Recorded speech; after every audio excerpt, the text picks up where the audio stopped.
Hello mga Lods, tuloy tayo mga Lods. Dalawang magkaibigan uli, nagtanong yung isa. Ano yan Lods? May tanong ka naman uli. Oo, ganda ng mga sagot mo sa Malakay, Revelation. Ito bago na naman.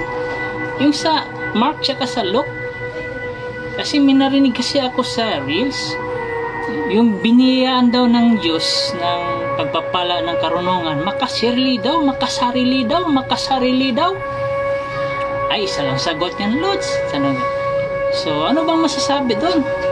Sabi ko lang yun, Lods. Ano yun? Judas yun.